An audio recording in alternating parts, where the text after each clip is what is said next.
and just really proud of him. And so when this opportunity came for Jojo to talk to us, I said, let's bring him in here and let him talk to the team. And this is kind of special for me because when I played Little League, had a kid on my team. He's 12 years old, tiny kid. We called him Moose. In Jersey City, we called him Muz. That's what we called him. Big kid, big head, black hair. Well, when he turned 12, we found out that he had leukemia. And Moose, he wasn't able to battle back.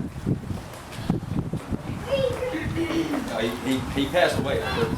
So, the fact that Jojo is here and doing good and doing well, it's just really special that he wants to talk to you guys and share with you what he shares with people around the town. All right? So, come on, kid.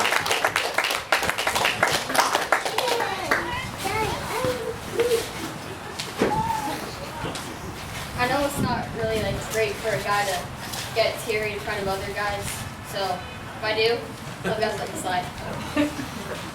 When we first look at something, when we first look at each other, we see just the basic outlines.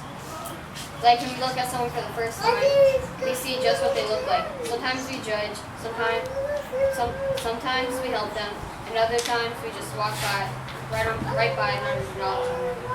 But we don't know what deep down inside makes them who they are. Most of you may know this about me, but some of you may not. Those of you who do may not know this much about my story. And some of you may be able to relate with me from friends or family. I grew up with cancer from when I was 2 to 9. I was one of the lucky ones. I lost good friends and family members from cancer, so I definitely am one of the lucky ones. When I was little, while you guys were out going to the grocery store with your moms, playing t-ball and coach pitch, I was in a hospital room fighting for my life. And I had to stay back, and I also had to stay back a year to even play coach pitch. When I had 100.5 fever, even though that's not really much considered a fever, I had to be rushed to the hospital. Sometimes I would stay in the hospital for days.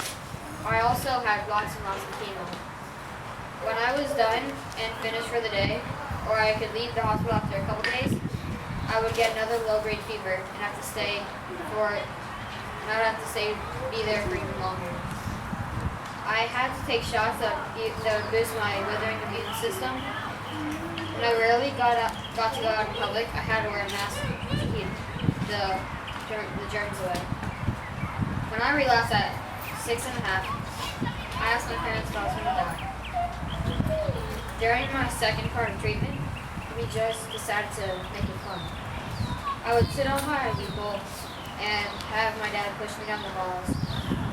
We also had spitball fights. On our way to the hospital, we went and bought video games and Legos to keep us busy and having fun. And when it comes to school, I was homeschooled, but some of you may be thinking, lucky not having to go to school, but I wasn't lucky. I couldn't be with normal kids, and when my friends in the neighborhood got home from school and started playing outside, is when I had to go in for schoolwork with my teacher. The only person I could play outside with and go over to their house was my preschool friend that was 2 years younger than me. And when I went to second grade, I had no one to hang out with because he was now in kindergarten. But through all this in my life, this experience in my life made me who I am, and how I don't sweat the small stuff like striking out or missing an easy ground ball or caught fly. And the only times I do get upset is when someone tries to make a big deal about it. And so the lesson I learned through all this is the saying, yesterday was the past, tomorrow is the future, and today is a gift. That's why it's called the present. It is really true.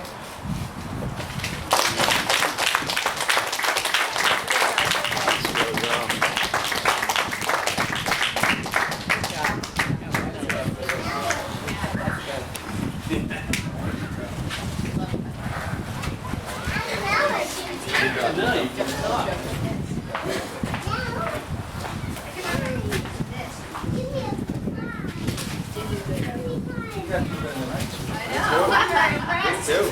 High fives, guys.